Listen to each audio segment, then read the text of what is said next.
M-A-P. That's dull. I can't teach it as M-A-P, though. I have to teach it as P-A-M, but that doesn't have power. So just write M-A-P down and then write them backwards when I put them in.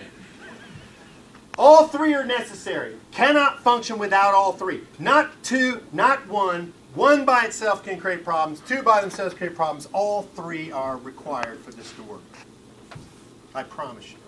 Okay? The first one is the most important, but I'm going to spend the least amount of time on it, because that's a whole series of talks. It's called purpose. Purpose. Oh yeah, I get a purpose. I ask companies, why you do what you do? What's good market? That's no purpose.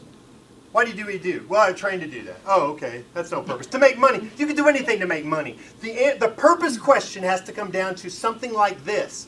How would the world be less rich if you and your company cease to exist? Is that fair? You know what you're asking? What difference do you make? What difference does it make to your customer? What difference does it make to you? What difference does it make to your employees? What difference does it make to the communities? And you know what? It's the key to attracting the best employees, the best customers, and the best vendors. Because if you know what in heaven's name you're doing there, and you can say it, then it's attractive. If you're not, you're a commodity. You're doing something everybody else does, the same way everybody else does it. Okay? I promise you, if I went around the room and had individually you guys tell me your purpose for your organization, you would see very quickly how far off that mark you are, how little you've tied to the greater purpose, which is the key to attracting people who want to be relevant in their work. Okay? By the way, I gave this talk a month and a half ago. 3 people of age 60 said, you know, I'm really concerned because I'm trying to decide whether I want to keep doing this, and I realize I have essentially made myself irrelevant. And I don't know why I would continue, and I don't even know for sure why I keep doing it now and what I want to do next. And then some lady who was running the group said, oh, isn't it so fortunate that these young people have a chance to get their relevance early? I'm going, no. The whole world right now at the same time is crying for relevance. We just aren't used to asking the relevance question. It's new for all of us. It's the biggest change for those of us who've been 30 years successfully, irrelevantly doing business. I don't mean that everything you've done is irrelevant. I don't mean that. But when you look for that higher calling purpose. The second one. Second one is the scariest one of them all. Without the first one, the second one leads to chaos. With the first one, the second one takes on its value. It is autonomy. Autonomy. I'm a husband of one wife. I have a house that needs things done. I like doing it. But I don't like, will you do this now? Don't do that. I don't like that. I love to do stuff, but I hate to be told what to do, when to do it all the time. Does that make sense to you? There are managers who weren't managers once who are going into management, and I'll say to them, what are you going to do in your management? How much time do you have? So, oh, I'm going to spend most of my time managing. Well, how do you like being managed now? Well, I hate it.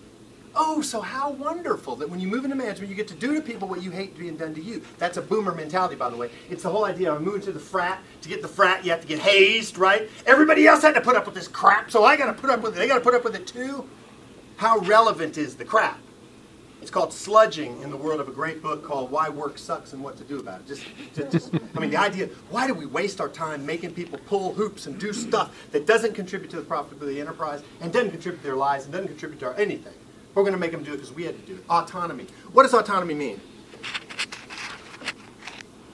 The ability to direct my own life and work according to my unique abilities. It inspires creativity. It inspires my personal input. You know, somebody who owns the job will do way more than somebody who's just flat doing the job. Does that make sense? Now, when I came to AdminStaff, I had been a manager all my life. I expected they were going to give me a management job. They put me through this barrage of management tests and said, oh, you couldn't manage your way of a paper bag. But what you can do is inspire. So we want you to go inspire. Okay? They didn't give me any rules. Nothing wrong with rules. There's nothing wrong with direction. There's nothing wrong with instruction. There's nothing wrong with training. But at that time, there was nothing to give me. So under the vision of the founder of the company, Paul Sarvati, a Change the World vision, which I adopted, and then a mission to go inspire, I was creative. I risked. I did all kinds of stuff. And I had a blast. I come back and my boss says, man, you're a high maintenance employee. I don't care, because he made a lot of money, right?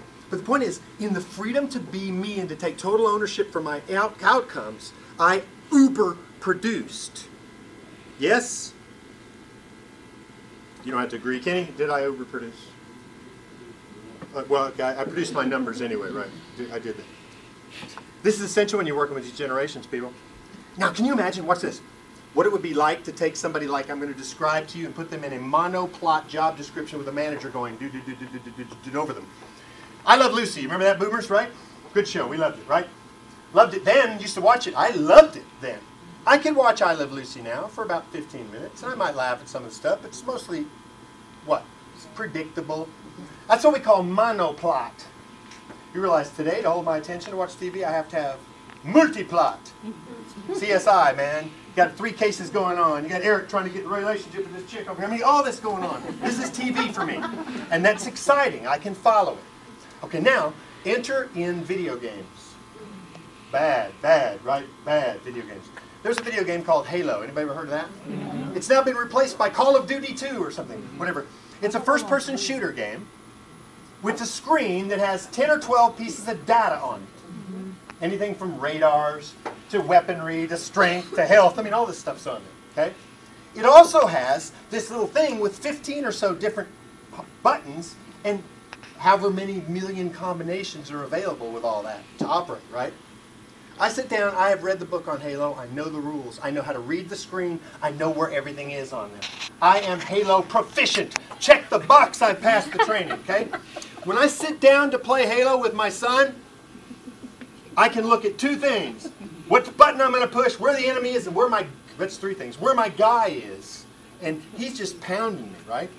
And he'll be pounding me while he's talking to somebody else in the ear. And more than that, he'll go, hey, Dad, your health is low. Push B, Dad, B, push B. Whatever. Enter 2 other friends. There's now 4 screens. Okay? They're all twittering and talking. I don't mean Twitter, but they're all chatting and doing and slaying. And they're still saying, Mr. Coolidge, B. In other words, they can see everything going on at the same time with proficiency. Okay? Bring that person to the workforce and say, sit down and do what I tell you. Oh, yeah. Why would they? Do you think they'd be bored in that? Do you think you could use more than that, though? Do you think that skill set, that ability to see more, to make decisions, do you think that could be a benefit in your company? You know, in 1993,